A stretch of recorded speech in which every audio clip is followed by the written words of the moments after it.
So, by the time you're seeing this video, I have officially announced that I sold my novel, Project Dagger, which I actually don't have to call Project Dagger anymore. I can call it by its title, The Cloak and Dagger Club.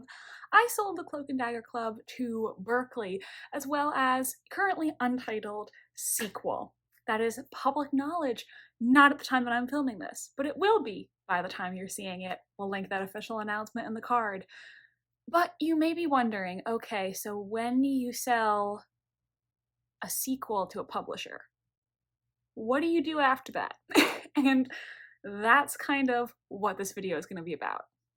Hello, beautiful people of the internet. My name is Jackie. I am a historical mystery author, and in today's writing vlog, I'm going to be taking you through the process of planning and pitching a sequel to my editor at Berkley. So, at the time that I'm filming this, we are still doing the contract negotiations for my book deal, which will be finalized by the time this video comes out. And with my book deal, I sold both my novel, The Cloak and Dagger Club, and a second book, which is intended to be a sequel to Dagger. We'll just call it Dagger 2 for now, because it doesn't have an official title or anything yet. So, my agent told me, you know, no rush, you can run sequel ideas by me when you want. And I've actually been thinking about a potential sequel for months because I was very excited about the idea of writing one. So of course I was ruminating on it over in my head, like, what else am I gonna do if I'm not gonna think about the fictional people I created? When she said that to me, I was like, well, actually, I do have an idea. Let me run it by you. Let me know if you like it. And my agent thought it was a great idea. So she decided, why don't we just get ahead of the game and you can work on a pitch for this sequel to your editor since you already have the idea. And I said, hey, that sounds good to me. And now here we are. Now, obviously, as someone who has never published a book before and definitely never written a sequel before, I didn't really know what went into the process of pitching a sequel, and I'm assuming most of you out there are probably also wondering about this. So that's why I'm filming this video, to just let you know a little bit about what it entails. Obviously, every editor is going to be different, every imprint is going to be a little different, but basically what my editor has communicated to me is that once we have the idea that we've agreed upon, she wants me to send her a 2-page synopsis of the book, a spoiler-filled synopsis, and then she will officially sign off, greenlight that idea for a sequel. At which point I can then work on the sequel and I will send it to my editor once it's done to get her editorial thoughts. So today, my agent and I sent a 1-page pitch to my editor just to discuss the basic concept without any spoilers. That way, she can let us know if she likes the idea or not. Now, she didn't ask for a 1-page pitch, but me and my agent agreed, let's just make sure she likes the idea first, because I don't really want to have to outline the entire book and do a 2-page spoiler-filled synopsis if she hates the idea. Now, do I think she's going to hate the idea? No, but I just want to get the confirmation that she thinks it's a good idea before I put all that work in. So, currently waiting to hear back from her with her thoughts, and if she thinks it sounds like a good concept, then I'm going to do an outline for the book, and then the outline will help me write the 2-page spoiler-filled synopsis. I'm excited about this because obviously right now, as we're doing the contract negotiations, I'm not working on any writing projects right now. I will have to do some edits for the Cloak and Dagger Club for my editor, but honestly, what we discussed were very minimal changes. It's not like she needs me to do any heavy rewrites or anything, so I think it would be great to start working on this sequel and make the most of my time. That is the current status, and when I hear from my editor, we will go ahead and start working on the official outline and synopsis.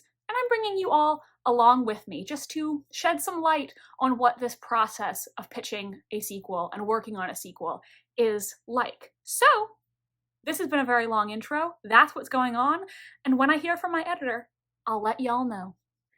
Hello. So yesterday I did get an email back from my editor at Berkley, and she signed off on the sequel idea. She said she thinks it sounds fantastic. So that means I am now going to work on my outline and the 2-page spoiler-filled synopsis that I'm going to send to her. If she likes the 2-page synopsis, she will officially sign off on that sequel idea and will be good to start writing.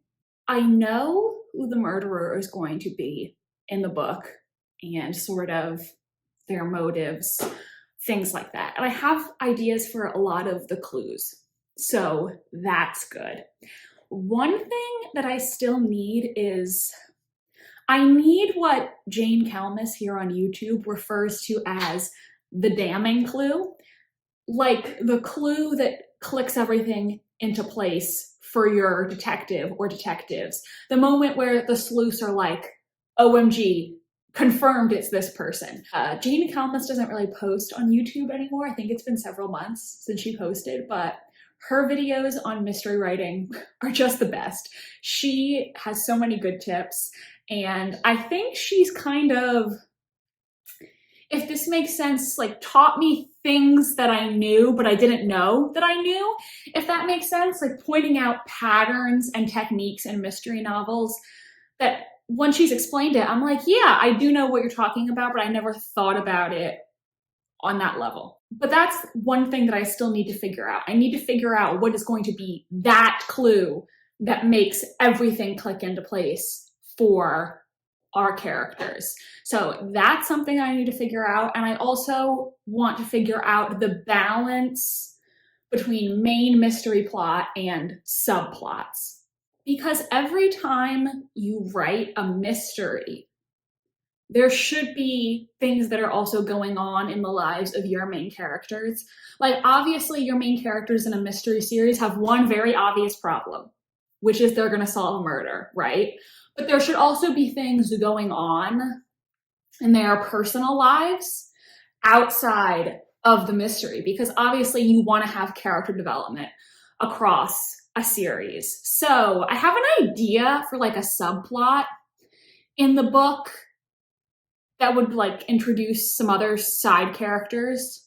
So I want to figure out if I want to keep that subplot and what the balance of scenes will be, because obviously we're going to devote the most amount of page time to the mystery itself.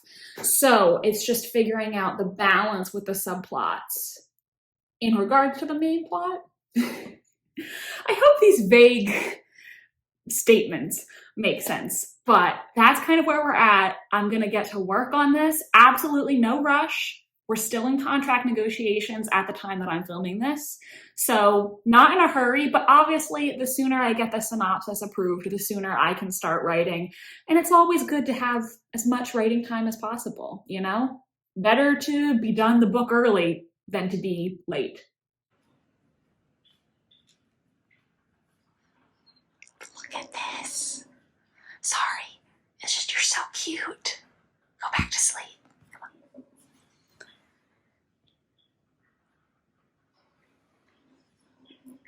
So cute. Look at your little legs. Aww.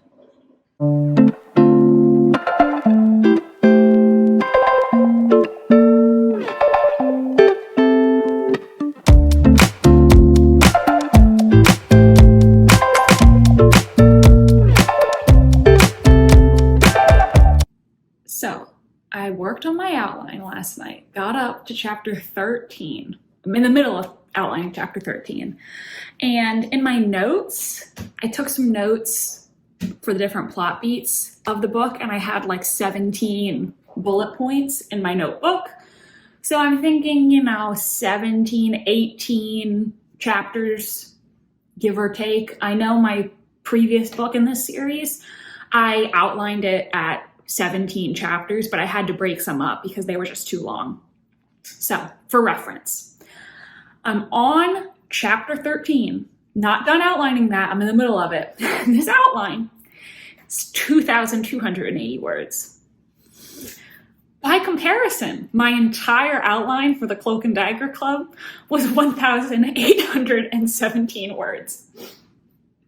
So Only on chapter 13 and this outline is already 1,000 words longer than my entire outline for the first book. Yeah, but you know, I did also take a lot of notes for book 1 in my notebook that didn't end up in this document. And I think the thing is that I have a lot of little random ideas. And so I want to put those in the outline so that I don't forget. Because you can always tell yourself, oh, I'll remember this for later, and then plot twist, you don't remember later, right? So it's a very detailed outline. Another thing that I'm also doing with this outline is I'm writing down what day every chapter takes place. Because one piece of feedback that my agent gave me with the Cloak and Dagger Club, my first book that I worked on with her, was that sometimes she had a hard time following the passage of time. So by creating a clear timeline at the outset, I think that'll resolve that problem, because obviously the reader wants to be able to follow the progression of events. So made a lot of good progress on the outline, and it's a chunk, so we'll get back to this later.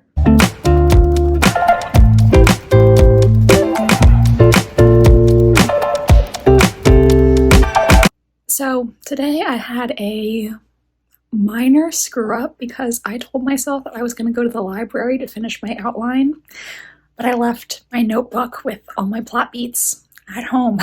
So I only did a little bit of work and then I couldn't finish.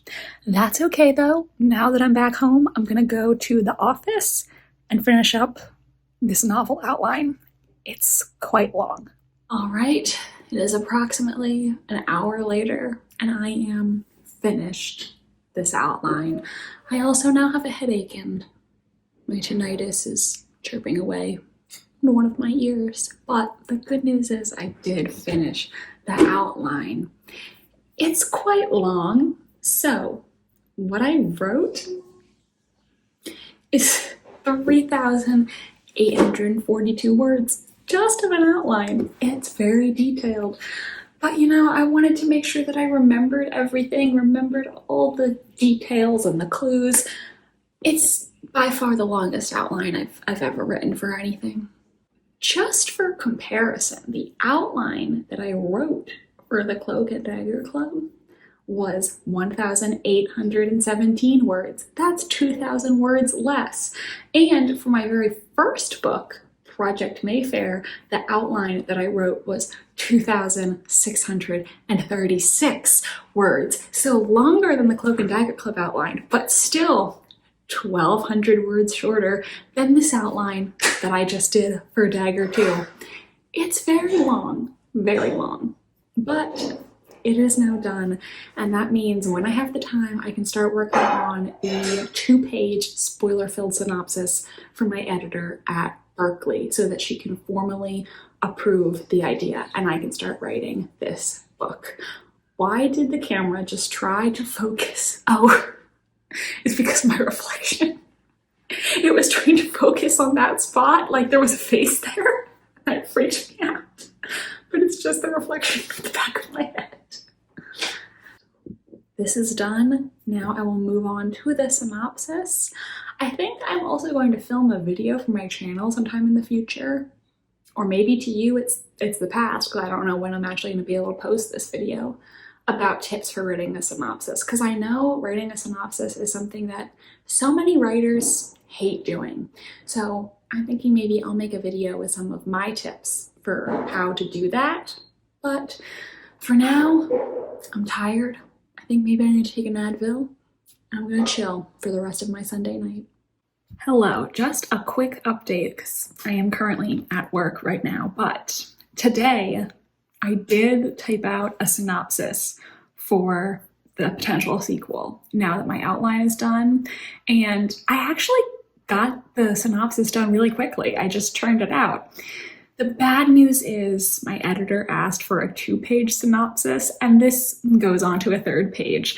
And that even just goes on to it a little bit. It's like half of a 3rd page. So I'm gonna have to trim this down by about half a page. I will do my best to get it down, and if for some reason I can't, I don't know. I guess I'll have to ask my agent if she'd give me feedback on it, because I didn't include any of the subplots or anything, and I still went on for 2.5 pages. Yeah, brevity is not my strong suit as a writer. Or as a person in general, to be honest. I love to talk.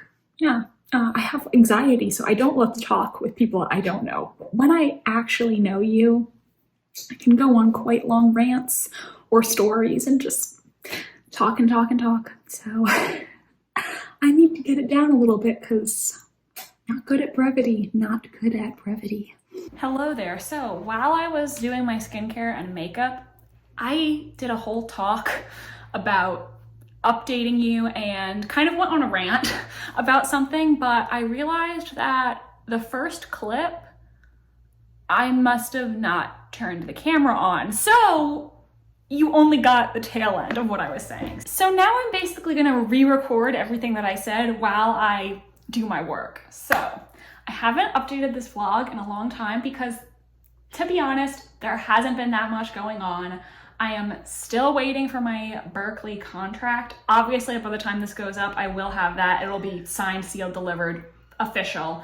But though I did finish my synopsis, I can't start writing the book until it's formally approved by Berkley. I mean, I think they're gonna like it because my editor already told me that she liked the concept, so I think it's all gonna be fine.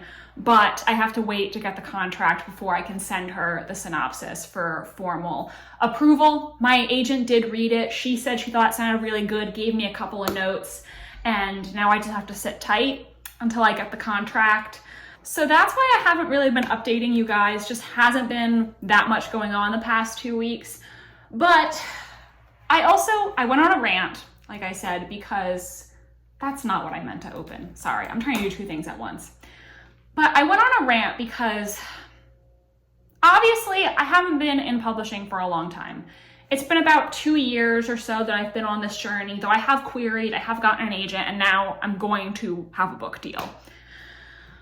And what really bugs me is how many people spread misinformation and outright lies about writing and publishing when they've never experienced it themselves.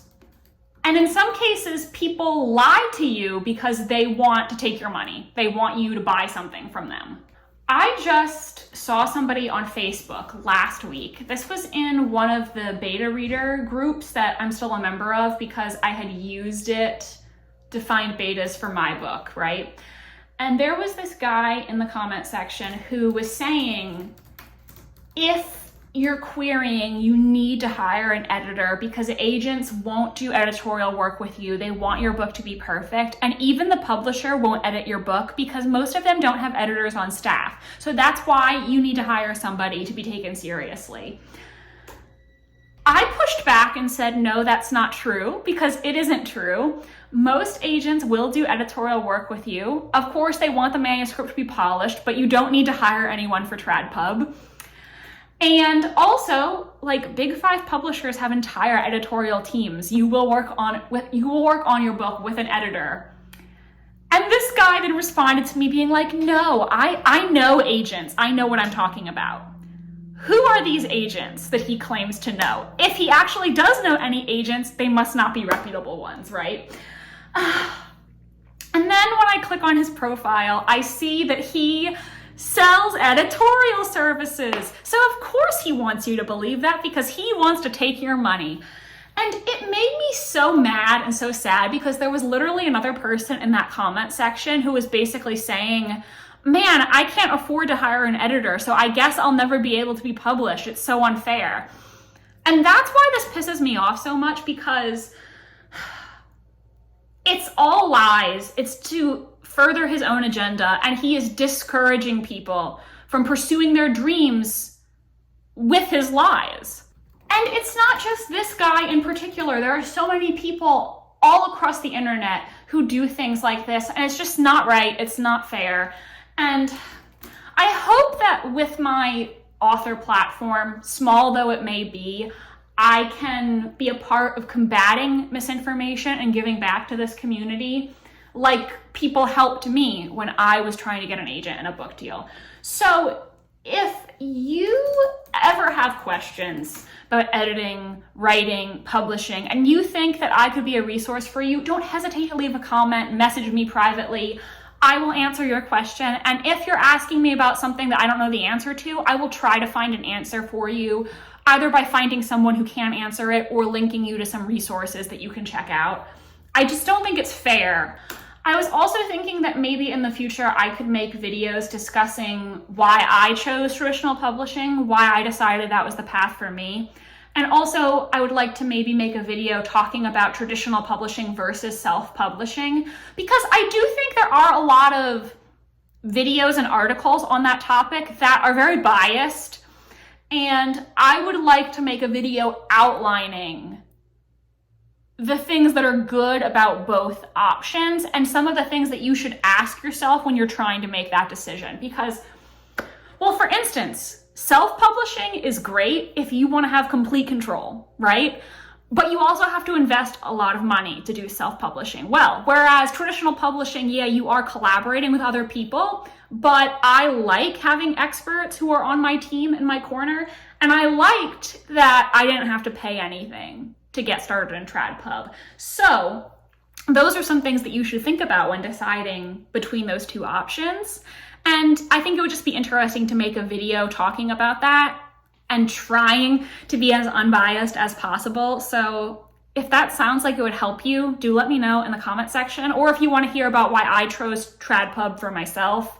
So that is basically a calmer version of my rant that you will now never get to hear. I hate when that happens. I hate when you forget to record. But that's it. I don't have any other updates right now. Got to get back to work, and I will talk to you once I have the contract. Hi, so it's been quite some time. I believe the last time I updated this vlog, it was February, and it is now May 1st. So basically what happened is I worked on this sequel pitch for my editor, but I wasn't able to send the pitch to my editor quite yet. I had to sit on it for a while because we were still working through the edits of my first manuscript, and I had to wait for my contract, which this morning was countersigned by Berkley. And so now it is officially official.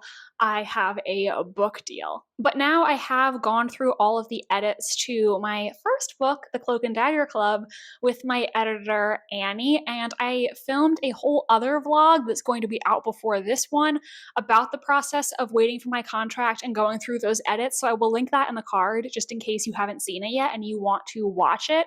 That's really what I've been working on, and I've been putting this vlog on pause because there really wasn't a lot of work going on with the sequel pitch. Though I did actually start writing the sequel, even though it hasn't been formally approved by Annie. I figured it was okay for me to work on it because she did tell me that she loved the concept.